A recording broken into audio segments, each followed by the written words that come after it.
আমি উত্তরপল্লী প্রাথমিক বিদ্যালয়ের সহশিক্ষক অলোক মণ্ডল।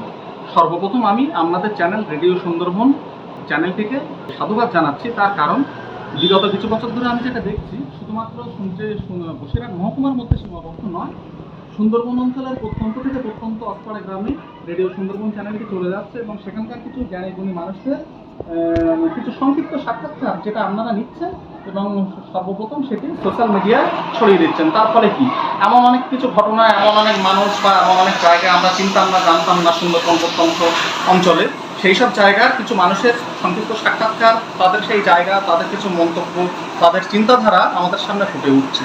সেই জন্য আমি সর্বপ্রথম আপনাদের চ্যানেলটিকে সাধুবাদ জানাচ্ছি। আজকে আমি যে ব্যাপারটা বলবো সেটা হচ্ছে ছাত্র সমাজ গঠনে শিক্ষকের ভূমিকা। দেখুন, এই স্কুলে যারা ছাত্রছাত্রী আছে, সর্বপ্রথম তাদের বাড়িতে যে অভিভাবক আছে, মা বাবা, প্রথম কাজ অভিভাবকদের, এবং অভিভাবকদের কাজ তাদের বাড়িতে যতটুকু সময় পাচ্ছে ছাত্রছাত্রীদের যতটুকু শারীরিক মানসিক বিকাশ ঘটনে তারা ভূমিকা নিচ্ছে। এবং আমাদের যে কাজটা হচ্ছে শুধুমাত্র যে পুঁথিগত শিক্ষার মধ্যে আমাদের কাজটি কিন্তু সীমাবদ্ধ নয়। আমাদের কাজটি পুঁথিগত শিক্ষার বাইরেও আমাদের ছাত্রছাত্রীদের নৈতিক শিক্ষা, চারিত্রিক গঠন, মূল্যবোধের বিকাশ, এই জিনিসগুলো আমাদের দেখতে হয়।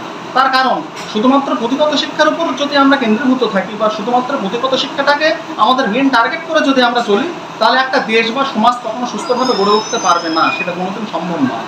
আপনারা জানেন, ভারতবর্ষের প্রাক্তন উপরাষ্ট্রপতি এবং শিক্ষাবিদ ডক্টর সর্বপল্লী রাধাকৃষ্ণন, যার জন্মদিন অনুসারে প্রতি বছর ভারতবর্ষে শিক্ষক দিবস পালিত হয়।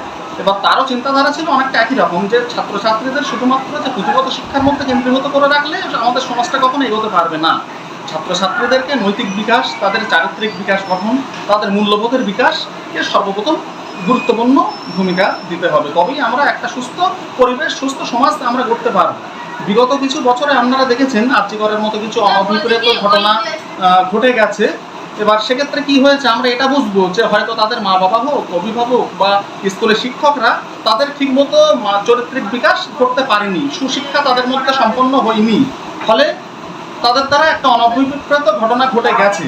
এবার আমরা যদি সেই দিকগুলো দেখে বিচার বিবেচনা করে নিজেকে যদি সজাগ রাখি যে ছাত্রছাত্রীরা কোন দিকে এগোচ্ছে, ছাত্রছাত্রীদের কোনটা ভালো কোনটা খারাপ, সেই জিনিসগুলো আমাকে বুঝতে সাহায্য করি এবং কোনটা কুসংস্কার সেটা আমাদের বুঝতে হবে, তবেই আগামী দিনে একটা সুস্থ সমাজ গড়ে উঠবে। কারণ একটা সুস্থ সমাজ গড়ে না উঠলে কখনো আমরা একটা সুস্থ স্বাধীন দেশ স্বাধীন হলেও কি সেই সুস্থ স্বাভাবিক দেশ গঠন আমরা করতে পারবো না। সুতরাং দেশ গঠনের ভার যেমন একটা ছাত্রছাত্রীদের উপর বর্তায় এবং ছাত্রছাত্রীদেরকে যারা চালনা করছে তাদের মা বাবা হোক এবং সর্বোপরি শিক্ষকদের উপরও বর্তায়।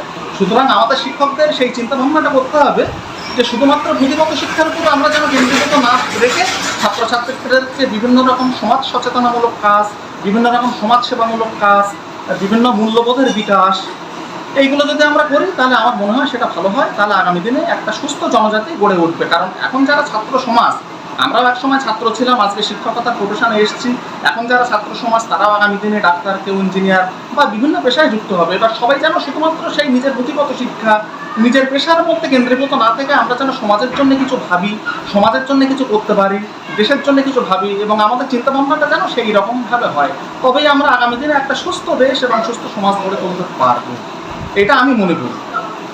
এই পর্যন্ত আমি আমার সংক্ষিপ্ত বক্তব্য শেষ করছি। স্যার, আপনাকে অনেক অনেক ধন্যবাদ বিশেষভাবে আমাদের সময় দেওয়ার জন্য রেডিও সুন্দরবনকে।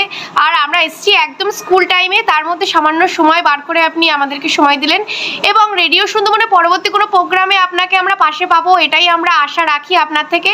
আর শ্রোতা বন্ধুরা, এমনই সব সুন্দর সুন্দর অনুষ্ঠান শুনতে গেলে আপনাদের কিন্তু অবশ্যই শুনতে হবে 91.2 FM রেডিও সুন্দরবন। নমস্কার।